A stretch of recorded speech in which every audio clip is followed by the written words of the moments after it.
स्वास्थ्य के बारे में लगाया बरोटीवाला में जागरूकता शिविर।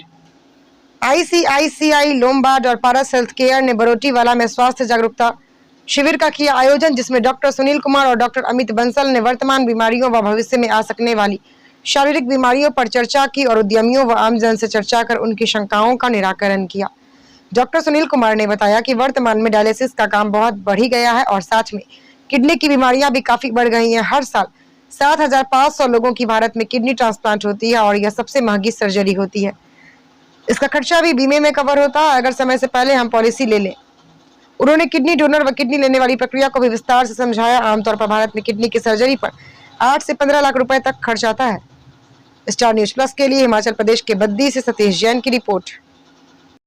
हाथ में एक फिस्टुला बनवाना पड़ेगा, गले में एक नली डलवानी पड़ेगी और डायलिसिस के अंदर हमारे इंडिया के अंदर रिजल्ट्स बहुत अच्छे नहीं है। आज मैं 100 पेशेंट्स का डायलिसिस शुरू करूंगा तो 1 साल के बाद शायद 30 या 40 लोग जिंदा रहें, 2 साल के बाद शायद उनमें से 20 लोग जिंदा रहें, ठीक है, और 3 साल के बाद शायद 10 जिंदा रहें। तो ये डायलिसिस के रिजल्ट्स हैं। आप किसी डायलिसिस टेक्नीशियन या सेंटर पे जाके या नेफ्रोलॉजिस्ट से ये कंफर्म कर सकते हैं, ठीक है। तो वो डायलिसिस केयर जो है हमारे इंडिया में उपलब्ध नहीं है।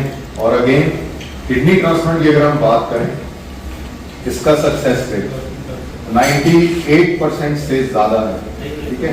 सक्सेस के लिए बड़ी बड़ी स्लाइडें या वो हम कर सकते हैं, लेकिन यस, इसका सक्सेस रेट 98-99% से भी ज्यादा है। आज मैं 100 बंदों का ट्रांसप्लांट करता हूँ तो 1 साल के बाद मेरे ऑलमोस्ट 98-99% पेशेंट ठीक रहेंगे। 1 या 2 हो सकता है दोबारा डायलिसिस पे चले जाएं या उनका किडनी थोड़ी कम काम कर रही है। 5 साल के बाद लगभग 95 मरीज मेरे ठीक रहेंगे, 10 साल के बाद लगभग 85 मरीज ठीक रहेंगे और 15 साल के बाद लगभग 70 से 75 मरीज ठीक रहेंगे। बाकी मरीजों का क्या?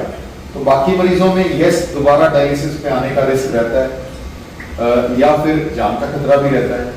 तो ये सब इसके रिस्क हैं, लेकिन किडनी ट्रांसप्लांट के जैसे जैसे टाइम बीतता जा रहा है इसके रिजल्ट्स और बेहतर होते जा रहे हैं, ठीक है।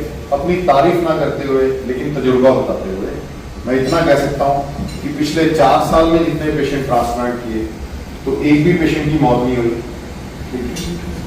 Cross blood transplant. और हाँ, 2 मरीज जो हैं वो दोबारा डायलिसिस पे गए, ठीक है। तो एक को कुछ वायरस इन्फेक्शन हो गई और एक पेशेंट जो है उसके अंदर वही बीमारी दोबारा हो गई जिसकी वजह से गुर्दा खराब हुआ। तो इस तरह से किडनी ट्रांसप्लांट में 100% रिजल्ट लाना मुश्किल है लेकिन नामुमकिन नहीं है, ठीक है। तो इसमें रिजल्ट्स जो हैं बहुत अच्छे हैं, लेकिन इसके लिए मेहनत करनी पड़ती है, ठीक है। तो अब हम बात करते हैं किडनी ट्रांसप्लांट की। बरोटीवाला में आईसीआईसीआई लोमबार्ड ने पारस हॉस्पिटल के साथ मिलकर एक कार्यशाला की, जिसमें पारस हॉस्पिटल के डॉक्टर्स ने पार्टिसिपेंट्स को बताया कि आजकल मेडिकल के क्षेत्र में कौन सी नई नई टेक्नोलॉजी आ रही है। रोबोटिक सर्जरी के बारे में बताया और उन्होंने ये भी बताया कि इनिशियल स्टेज पे यदि हमारी कोई एलिमेंट्स पता चल जाती है तो उसको हम कैसे कंट्रोल कर सकते हैं। डॉक्टर्स ने ये भी बताया कि जो रोबोटिक सर्जरी है उसमें करने से आदमी जल्दी हील हो जाता है और उसको बहुत ज्यादा हॉस्पिटल में एडमिट रहने की जरूरत नहीं होती। लेकिन ये सर्जरी थोड़ा सा आम सर्जरी से महंगी होती है, लेकिन उन्होंने आईसीआईसीआई लोमबार्ड का भी इसमें धन्यवाद किया कि इनके सहयोग से जो हेल्थ इंश्योरेंस कर रहे हैं ये सारी चीजें आज की डेट में पॉसिबल है।